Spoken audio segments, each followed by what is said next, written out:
سلامونه او نیکی هیلې یو ځل بیا تاسو ټولو درنو زده کوونکو ته په ای لرنینګ پښتو انلاین یوټیوب او واتساپ چینل کې ښه راغلاست ویم. I hope dear students you will be fine and be ready for today's online class. In previous class we discussed the vocabulary, the grammar and communication bank. And in this lecture, we will be looking at file 10A, It Changed My Life, Books, Lesson. Let's get started. Raju shuru kahu عنوان de It Changed My Life with the زما ژوند بدل کا. دا عموما منګه په د زمانہ کې د simple past tense یا د تیر په اړه کې خبرې کوو. Where did you live with تاسې چیرته اوسېدئ؟ I lived with a family in Hanoi. وایي زه د یو کورنۍ سره په هانوي کې اوسېدم. School year abroad is a student exchange program. Every year hundreds of high school students study abroad and stay with a host family. Mackenzie Nagel was in Vietnam last year with 15 other American students. Match the sentences in picture. The student year abroad په نامه یو پروګرام دی چې دی کې شاګردان د یو هیواد نه بل هیواد ته ځي. هماغه هیواد کې د یو فیملی سره پاتې کېږي کوم چې کوربه او د یو بل هغه کلچر تبادله کوي. دغه لکه چې مکنزي نیګل نومیږي دی د 15 نورو امریکایي شاګردانو سره تیر کال ویتنام ته تللی و. ویتنام ته تک هغه لومړني ابتدایي عکسونه یې دا دی وایي my first day in Vietnam زما لومړۍ ورځ په ویتنام کې. تاسې د عکسونو د غوږ شئ او همدارنګه بلکې عکسونه د وګورئ او لاندې جملې دغه عکسونه چې کومې جملې سره میچینګ کوه تاسې هماغه شماره راواخلئ په دې باکسز کې ولیکئ.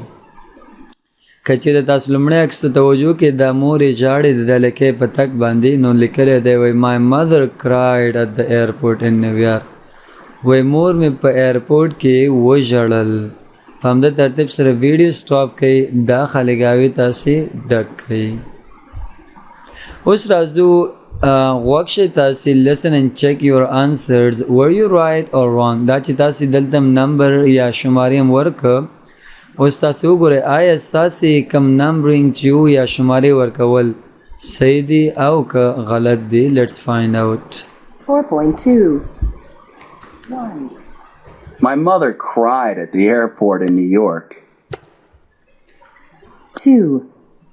I talked to the other students on the plane. I was nervous, but excited. 3. We arrived in Vietnam. It was very hot. I didn't like that. 4. Our language teachers greeted us at the hotel. We started our first class in the evening. 5.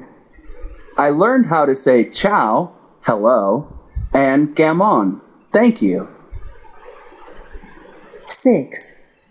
We walked to a restaurant for dinner. The traffic was crazy. I hope you've answered all correct. تاسې یو قید بیا غوږ شئ. ګوره په سمپل پرزنټ ټینس کې موږ داسې جملې کاروو. د دغه جملو پاسټ فارم تاسې کوی شئ دغه ځای کې ولیکئ. لکه my mother cries مور مې ژاړي. my mother مور مې ژړل. I talk to the students ما شاګردان زه شاګردان سره خبرې کوم. ما شاګردان سره خبرې کولې. دا کوم بول وربونه چې دی د پاس فارم راواخلئ په دغه خالګاو کې تاسو واچوئ. For more grammar you can visit page 1 and 10. تاسو باید 110 صفحې د نور ګرامر لپاره باید حتما لاړ شئ. کوم ګرامر چې په تیر ویډیو کې موږ په ګرامر بینک کې تشریح کړ تاسو کولی شئ په 110 کې یو څه نور تشریحات وګورئ ولولئ او مخامخ کوم ایکسرسایز سیکشن چې دی 10B 10A you definitely need to do that part. تاسې حتما هغه برخه ترسره کړئ. کله چې یو لغت په ایډي یا ډي تورې باندې ختم شي دی معمولا 3 ډول آواز ورکوي. ممکن دغه وروستی فاینل ډي موږ سره ډ تلفظ شي لکه cried. ممکن دی موږ سره لکه د ټ اواز ورکړي لکه ټاکډ واکډ او ممکن د ځینې اوقاتو کې موږ سره د اډ اواز ورکوي لکه ګریټډ او سټارټډ. دې لپاره ځانګړې قاعدې شتون لري کوم چې دلته امکان نه لري باید په تخته کې تشریح شي، خو انشاءالله بیا راتلونکي کتابونو کې هم دا موضوع راځي هلته تشریح کېږي. تاسې غوږ شئ دې کیسې ته او یو نه تاسې بلکې دغه اوازونو ته غوږ شئ دا څلور دانې او ځان سره تکراروئ. 4.4 Dog. د My mother cried. We arrived in Vietnam. Thai. I talked to the students. We walked to a restaurant.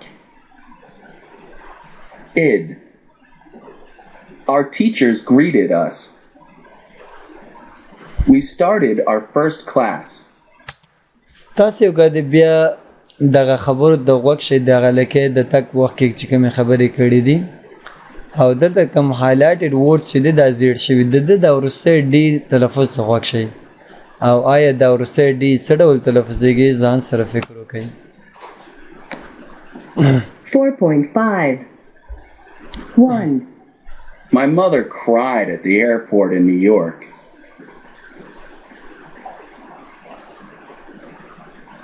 2 I talked to the other students on the plane. I was nervous, but excited.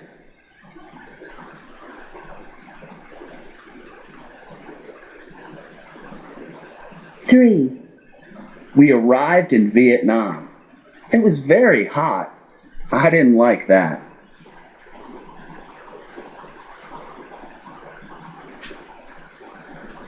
4 Our language teachers greeted us at the hotel. We started our first class in the evening.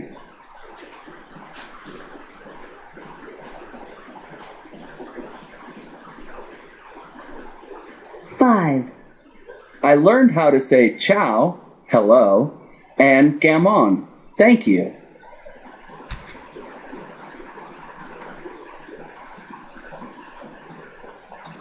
6 We walked to a restaurant for dinner. The traffic was crazy.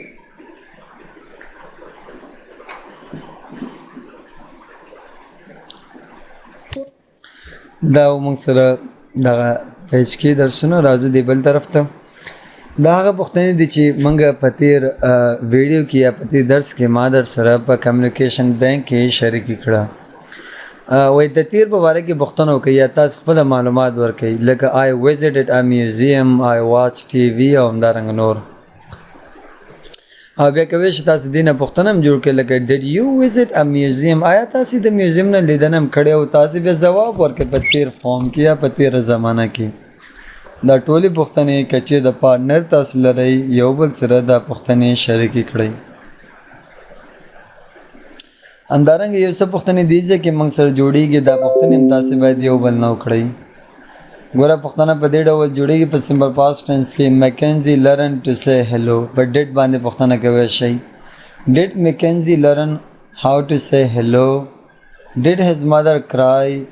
ډیټ هی لایک د هاٹ ویدر؟ ډیټ هی واک ټو ا ریسټورانټ فار لنچ؟ همدې ترتیب سره ډیټ وایا او دا پوښتنې کوه ډیټ د ټولو په باره کې موږ استعمالو تر څو پوښتنه او جمله منفي کړو. لاندې ویکابلري بینک کې موږ سره کامن وربز یو څه نور عام وربونه باندې غږیږو. یاد وربونه عبارت د په 130 صفحه کې موږ ته راغلي خو هغه نه مخکې تاسو یو طرف ته وربونه دي موږ سره او خوا کې کمپلیمنټس یا بشپړونکي دي دا تاسو بشپړ کړئ تر څو دا ورب خپل معنا وي بشپړ کړئ لکه ټاک ټو ا فرینډ ملګري سره خبرې کول. په همدې ترتیب سره آرایو او لایک او ګریټ دا وربونه موږ معناګانې آلریډي کړي تاسو صرف راواخلئ دا وربونه او چې کوم یو سره جوړیږي همغه تورې په دې باکسز کې واچوئ. ویډیو دغه ځای کې سټاپ کړئ او دا کورنۍ وظیفه تاسو حتما ترسره کړئ. زه 130 صفحې د چیرې چې موږ یو څه نوي لغاتونه د دې درس مربوط اخلو.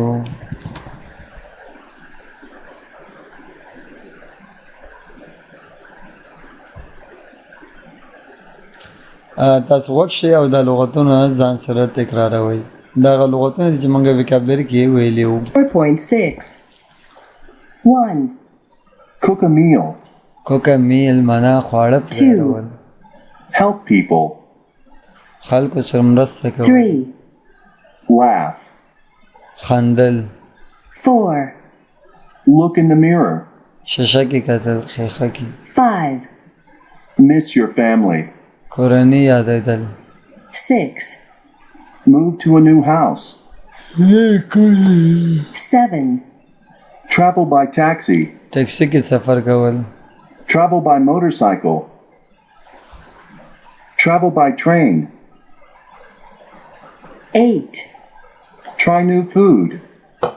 دا موږ سره ته دانی فریزونه یا نوې وربونه 4.7 په دې هیله چې دا وربونه هم تاسې پراکټس او عملي ډول سره زده کړئ. واپس خپل صفحې ته 950 ته راګرځو. په 950 صفحه کې بله موضوع موږ سره هغه ریډینګ او سپیکینګ اړوند دی. Look only at the pictures in 1A. Can you remember Mackenzie's story? که دغه اولنې برخه کې چې کوم عکسونه موږ ته د مکینزي راوړی وی که هغه وګورئ آیا د دغه لکې کیسه مو ذهن ته راګرځي چې څنګه تللی و ابتدایي مراحل. What happened while Mackenzie was in Vietnam? Mac guesses in pairs. وی څه فکر کوئ چې کله چې مکینزي ویتنام ته لاړو دې ته څه واقع شو په دې کارونو کې؟ He learned a new language. آیا نوې ژبه به زده کړی. He learned how to cook Vietnamese food. آیا دا به زده کړی چې څنګه ویتنامي خواړه تیار کړي او په همدې ترتیب سره چې کوم یو کارونه تاسې په ګمان صحیح وي چې کلمه کړئ. Now read Mackenzie's blog about his time at Vietnam. بیا ویتنام نه دی یو بلاګ موږ ته لیکلی دی او هلته د خپل چکر په باره کې معلومات راکوي. تاسې ولولئ. Were your guesses right in the B? وی پاس چې تاسې چې کوم ځوابونه ورکړی آیا ستاسې ګمان صحیح او که غلط؟ راځو د ریډینګ موږ او تاسې لولو. وی I laughed, I learned, I changed. ما وخندلې، ما زده کړل او زه بدل شوم. کیسه په دې ډول دی وی after a few days in Hanoi یو څو ورځې وروسته په هنوي کې I moved to my host family's house. زه د خپل قربانه هغه کورنۍ ته وګرځېدم یا کور ته وګرځېدم. They were a young husband and wife and their 3-year-old son. زما قربانه یو ځوان ښځه او خاوند او د دې 3 کلن ماشوم و. At our first dinner I was nervous because my Vietnamese was terrible. په ابتدا کې زه لږ څه پریشانه ځکه وم چې زما ویتنامي ډېر خرابه وه and their English wasn't great او د هغوی انګلیسي هم ډېره ښه نه وه. But it was fun. خو دا موږ ته یو ډول ساتېرونکی we laughed a lot. موږ به ډېر زیات خندلي. My host mother cooked a delicious meal. زما قربه مور به ما ته خوندورو خواړه به یې تیارولي. But it was I studied Vietnamese every morning. ما به هر سهار ویتنامي ژبه لوستم. And I usually traveled to school by motorcycle taxi. مکتب ته به عموماً موټرسایکل ټیکسي کې به تلم. At first the traffic was terrifying. په ابتدا کې ټرافیک ډېر خراب یا بدو. But after a few days یو څو ورځې وروسته I loved it. زما خوښ شو.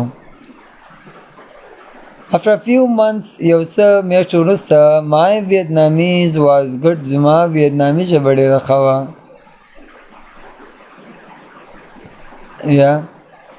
زما ویتنامي ژبه وایي ډېره زیاته ښه وه یا ما یې زده کړم.